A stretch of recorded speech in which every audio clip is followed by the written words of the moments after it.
तो आप देख रहे हैं सर्च इंजन्स पर अब सबसे ज्यादा लक्षद्वीप को सर्च किया जा रहा है। ये ट्रेंडिंग डेस्टिनेशन बन चुका है लोगों के लिए। और आपको बता देते हैं कि चीन के कर्ज के तले कैसे दबाए चीनी जुबान क्यों मालदीव्स के सामने आ रही, जरा उसका बैकग्राउंडर समझ लीजिए। देखिए, परियोजना पर्यटन विकास की चीन की तरफ से यहां पर दी गई और कर्ज कितना मिला है, $400 मिलियन का। किस तरह से दबा हुआ है, क्यों इस तरह से बार बार चीन के साथ होता नजर आ रहा है। परियोजना 11,000 अपार्टमेंट्स की थी और इसमें भी कर्ज लिया है, $600 मिलियन का कर्ज लिया है। आपके सामने तथ्य रख रहे हैं। और बिजली ग्रिड को लेकर परियोजना यहां पर जो लाई गई उसके लिए भी कर्ज लिया गया है $200 मिलियन का। और ये सारा कर्ज दिया है चीन ने।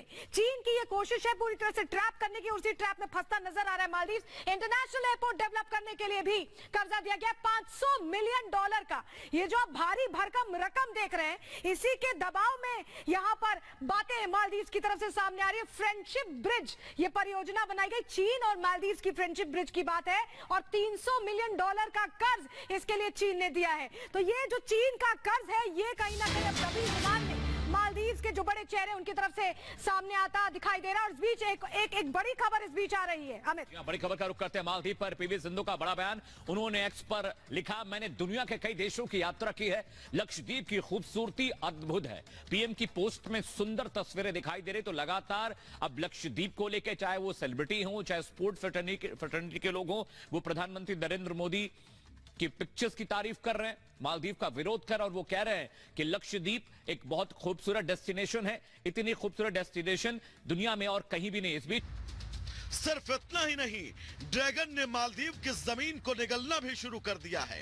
दावा किया जा रहा है साल 2014 से इस मिशन में जुटे चीन को शुरुआती सफलता भी मिलना शुरू हो चुकी है। मालदीव के दर्जन भर द्वीपों पर चीन का अनऑफिशियल कब्जा है। इन द्वीपों का प्रशासन चीन के इशारे पर चलता है। फिलहाल इन द्वीपों पर चीन कोई गतिविधि नहीं चला रहा, लेकिन अगर वो अपनी सेना या मिलिट्री फैसिलिटी बनाना चाहे तो उसे मालदीव नहीं रोक सकता। चीन ने 17 द्वीपों पर पट्टा करवा लिया है। मालदीव से 50 साल के पट्टे पर द्वीपों को लिया है। अरबों का कर्ज दे मालदीव पर चीन ने पट्टे का दबाव बनाया। मालदीव सरकार ने पट्टे की बात को काफी दिनों तक छिपाए रखा। एक बात तो फिर से एक बार साबित हो गई कि नरेंद्र मोदी जी ग्राउंड जीरो के ग्लोबल हीरो है। और इसलिए मैं कह रहा हूं कि ग्राउंड जीरो के ग्लोबल हीरो है कि जिस ग्राउंड जीरो पे वो खड़े हो जाते हैं वो दुनिया का ग्लोबल ब्रांड बन जाता है। आज लक्षद्वीप में वो गए, लक्षद्वीप की आन बान और शान को बढ़ाया और पूरी दुनिया लक्षद्वीप की तरफ देख रही है। अगर लक्षद्वीप का हमें पूरी दुनिया सम्मान कर रही है और कुछ लोग कुंठित हो रहे हैं तो उनकी प्रॉब्लम।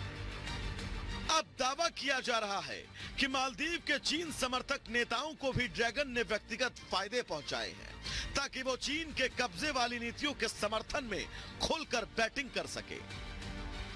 अब प्रधानमंत्री नरेंद्र मोदी के लक्षद्वीप दौरे से मालदीव के नेता ऐसे बौखला गए जो चीन के चंदे पर काम कर रहे हैं। पीएम मोदी ने इशारों में ही लक्षद्वीप को प्रमोट किया तो मालदीव के ऐसे नेताओं ने अभद्र टिप्पणी करना शुरू कर दी। दरअसल चीन से कर्ज लेने वाले श्रीलंका और पाकिस्तान की बर्बादी देखकर मालदीव के होश उड़ गए।